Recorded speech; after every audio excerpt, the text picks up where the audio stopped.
जय हिंद दोस्तों, आपका स्वागत है आपके अपने YouTube channel learning point with Abhishek sir पर। दोस्तों, अगर आप चैनल पर नए हैं तो चैनल को सब्सक्राइब कर लीजिए और बेल आइकन प्रेस कीजिए ताकि आप डेली डिक्टेशन पा सकें। दोस्तों, आप सबके लिए EPFO का पेड बैच भी चलाया जा रहा है। इसमें आपको 2 डिक्टेशन डेली प्रोवाइड किया जाएगा। जब आपका स्किल टेस्ट स्टार्ट होगा तब 3 डिक्टेशन डेली प्रोवाइड किए जाएंगे और आपकी लाइव क्लासेस भी चलाई जाएंगी। तो अगर आप इस बैच से जुड़ना चाहते हैं तो आप इस नंबर पर संपर्क कर सकते हैं 7376422797। दूसरा नंबर है 7393976701। दूसरे नंबर पर आपकी कॉल लगेगी, पहले नंबर पर कॉल नहीं लगेगी।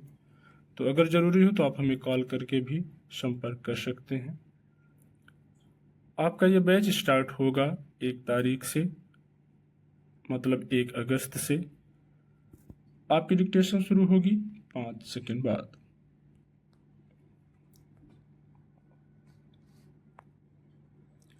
शब्दों को हमारे विचारों की मुद्रा कहा गया है। शब्दों में अतुलनीय शक्ति होती है। इनका अपना कोई आकार नहीं होता, फिर भी मनुष्य के मन पर शब्दों का बड़ा व्यापक प्रभाव पड़ता है। शब्द हमारे मानसिक पटल का दर्पण माने गए हैं। जिस प्रकार एक वाद्य यंत्र की पहचान उसके स्वर से होती है, ठीक उसी तरह व्यक्ति की पहचान वाणी के माध्यम से बोले गए शब्दों द्वारा होती है। शब्दों के प्रयोग में मनुष्य के आचरण की सूचिता झलकती है। शब्द अदृश्य होते हुए भी बड़ी सशक्तता के साथ श्रोता को प्रभावित करते हैं। शब्दों में ही मनुष्य के पारिवारिक सामाजिक संबंधों का निर्माण तथा विध्वंस निहित है। स्नेहिल शब्दों का प्रभाव औषधि के समान कल्याणकारी होता है। जिस प्रकार औषधि रोगी को शांति प्रदान करती है, उसी प्रकार शालीनता से प्रयोग किए गए शब्द सुनने वाले के मन में शांति और उल्लास का संचार करते हैं। क्रोधित अवस्था में बोले गए शब्द विष के समान मनुष्य के अंतःकरण को उद्विग्न बना देते हैं। वाणी द्वारा शब्दों का प्रयोग करते हुए विवेक का प्रयोग आवश्यक है। विवेकहीन होकर प्रयोग किए गए शब्द मधुर संबंधों को भी नष्ट कर देते हैं।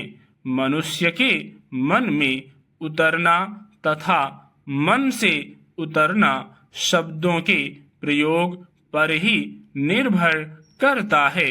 कटु एवं असभ्य शब्दों का प्रयोग शस्त्र के घाव से भी भयंकर होता है। शस्त्र का घाव तो कुछ समय पश्चात भर जाता है, परंतु शब्दों द्वारा घायल किया गया मनुष्य का मानसिक पटल जीवन भर नहीं भरता। शब्दों का प्रभाव बड़ा त्वरित और प्रबल होता है। शब्द विष भी हैं और अमृत भी। शब्दों के सांचे में ही मानवीय संबंधों का ताना बाना निर्मित होता है। माधुर्य एवं सौम्यता से परिपूर्ण शब्दावली में शत्रु को भी मित्र बनाने की क्षमता होती है। शब्द वरदान भी बन जाते हैं और अभिशाप भी। शब्दों से ही मनुष्य का व्यक्तित्व परिलक्षित होता है। राजनीति में दो विरोधी दलों का विचारधारा और मुद्दों के स्तर पर एक दूसरे के खिलाफ खड़े होना स्वाभाविक है, मगर वे भाषा के स्तर पर इस हद तक चले जाएं कि उससे उपजी कड़वाहट सामान्य व्यवहार और बोली तक को बुरी तरह प्रभावित करने लगे, तो यह निश्चित रूप से लोकतांत्रिक माहौल को भी बाधित करेगा।